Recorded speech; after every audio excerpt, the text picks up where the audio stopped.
psychosexuality. I mean, you know, there are in erotic literature I have read that so and so woman is horny. Yes. So and so gentleman is kinky. Yeah. Now is horny and kinky it's a mere slang. They are mere slang terms, or they have connotation of a person being a sex maniac. No, actually, there's nothing called a sex maniac. We do have something known as sex addiction. Now, sex addiction becomes a problem when your whole focus of your life is centered around sex. When all your other activities are getting disturbed and sex is being the central focus of your life. Then probably you would need to go for something known as spiritual therapy in context with checking your endocrinal glands to see if there's an hyperactivity of testosterone. But there is nothing like these words like clinky or, as you're saying, a nymphomaniac. These are words which are used very loosely. These are used very loosely. If a woman would have a high level of testosterone, probably she would need to check her levels of testosterone and go for some kind of therapy or some kind of medicinal therapy where she would be given some kind of more female hormones. So then her levels would come down. But these words are generally used in pornographic films or in literature. I would not say in classic literature, but in these kind of so-called cheap literature where, they want to arouse you. Basically, erotic literature has its own uses. It's especially when you need arousal that you read them, but then we are being very discriminate and we are just using it the way we want. Okay. Does distance relationship is safe or trustworthy? I am going to reframe this question. Is distant relationship safe or trustworthy? Now, when I personally would not endorse a distant relationship, as far as possible, don't get into a relationship where you are very distant from your partner. Because in reality, what I have seen and the people I've counseled, somebody who's like the husband is in Dubai and the lady is in Mumbai, both of them have local para moods. Okay? And they both pretend that they don't exist, yet both of them know that each of them have lovers at their local places. So if you have these kind of problems, and there is also a problem of loneliness. With whom do you share your feelings? So as far as possible, don't try to get into a long distance relationship. If there is, if there is no choice, then you cannot do anything about it. But given a choice, please avoid it. Best time to have sex to make woman to conceive. Which part of the cycle? This would be somewhere around mid-cycle where the woman is ovulating. There is one technique in which you use a thermometer to find out when the woman is ovulating and then probably have sex during that time to increase her chances of conception. Right? Many Christians, I'm sure, they use these natural methods of birth control or to have children. Till what age a woman can conceive? Specify age group. Ideally, till the menopause. That would be somewhere around 45.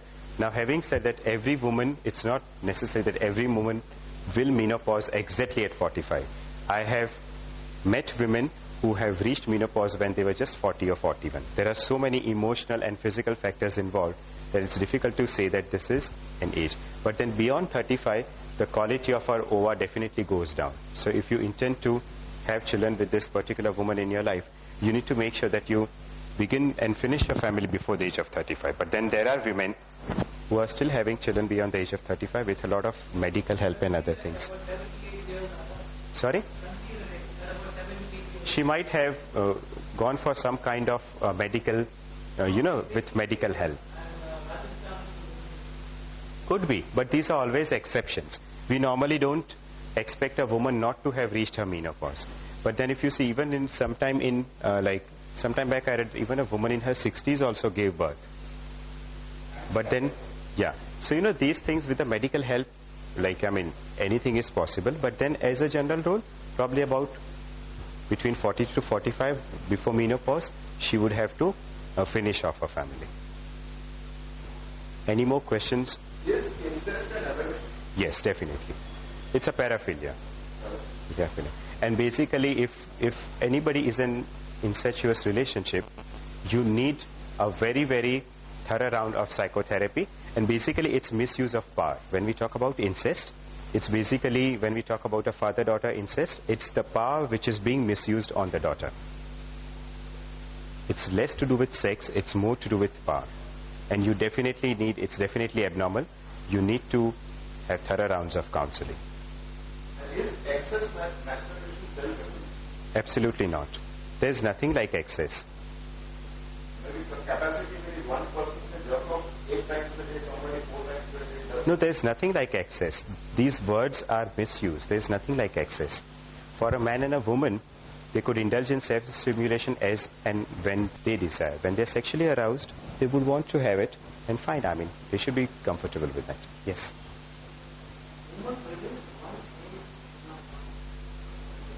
Could you be a bit louder, please? Yes.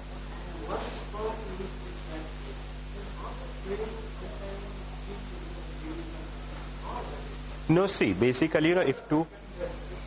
His question is that how twins are born, whether fraternal or non-fraternal. Now, what would happen if the single egg, like normally, as you said, a single egg is released from the ovary, and one sperm fuses with that egg to form an embryo, and later on a child. But then sometimes what happens, 2 eggs are released simultaneously, right? So then 2 sperms are fertilizing 2 eggs, then you have 2 different children. But when that single egg is, it breaks into 2, and it is fertilized by an egg, and then you have twins, right? And then if there's a further fission, then you would have triplets and so on. Sometimes when you use a lot of artificial medication, then it causes the birth of triplets and even quadruplets. Yes. Sorry? Sorry?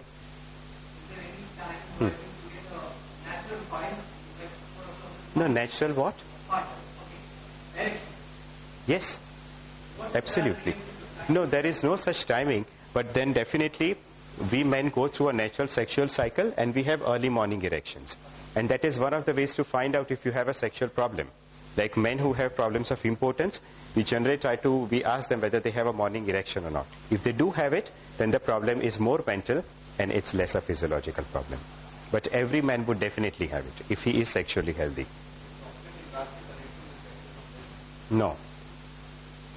Prostate enlargement is something, we still don't have a very definite answer of what causes it. But then one of the reasons is that we don't take care of our prostate. Like, we would sit on a very hard chair. That is one of the reasons they say it causes hardening of the prostate. Or sometimes, we don't have a very definite answer as of now. We don't have anything to prevent that problem. We only have something to cure the problem or to decrease its severity. But it has got to do nothing with other like sexual activities. Sorry? No. When you try to draw this equivalence for a woman, like when she reaches a menopause, she would probably, there is cessation of periods, there would be less of vaginal lubrication, and then there would be shrinking of her sexual organs, and simultaneously the equivalent word would be andropause, which we call also male menopause. The equivalent would be problems in erectile difficulties, or a lot of sweating and all, which we call midlife crisis, or even like a lot of depression and things like that. But all these can be cured either through HRT, that is hormone replacement therapy, and if you don't want to go through that, then there are also certain exercises and natural diet supplements, which you could give it as a first shot, and then if it doesn't work, then go for HRT.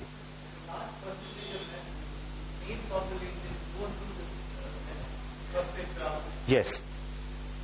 Many of them go through, yes.